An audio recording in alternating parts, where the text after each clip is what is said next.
pagina governativa è pronta, noi stiamo raccogliendo in questi minuti, in queste ore, le adesioni a tutti i gruppi e da domani convocheremo tutti i gruppi che formalizzeranno il proprio capogruppo e da lì si inizierà anche l'attività in Consiglio per stabilizzare i gruppi, per formare le commissioni, perché appunto vogliamo essere operativi nel più breve tempo possibile, perché è quello che ci hanno chiesto i veneti. Ed è una cosa che sinceramente ho colto come sensibilità da parte di tutti i componenti di quest'Aula, sia di maggioranza che di minoranza, sia dei vecchi che dei nuovi, quindi secondo me questa legislatura sta partendo veramente col piede giusto e anche la sensibilità del Presidente Zaia di venire oggi a presentare in via ufficiale la Giunta qui in Aula vuol dire che è cambiato anche un rapporto con il Consiglio che mi auguro e spero appunto sarà produttivo, costruttivo e soprattutto utile ai veneti. Il Consiglio, soprattutto in questi tempi di grande difficoltà, acquista un ruolo ancora più importante del passato. Poi questa per me è la mia prima esperienza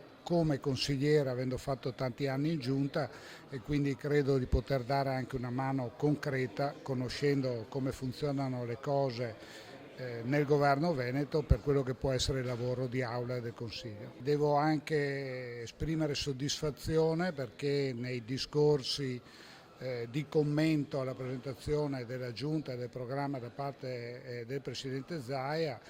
soprattutto da parte delle opposizioni, c'è stata una grande apertura e quindi poi ci confronteremo sui temi concreti. Credo che la sfida per il Veneto sia importante, che meriti ovviamente un approfondimento, tutto quello che riguarda ovviamente il lavoro, il sistema impresa, ma poi anche le infrastrutture, la sanità, il sociale. Quindi come opposizione abbiamo chiesto che venga dedicata una discussione per approfondire questi temi. Io ho ritenuto di ribadire che noi non alzeremo muri né tantomeno scommetteremo sul fallimento di questa giunta, ma noi scommetteremo invece sulla ripresa e sul fatto che il Veneto torni ad essere davvero leader e regione competitiva e innovativa rispetto all'Europa.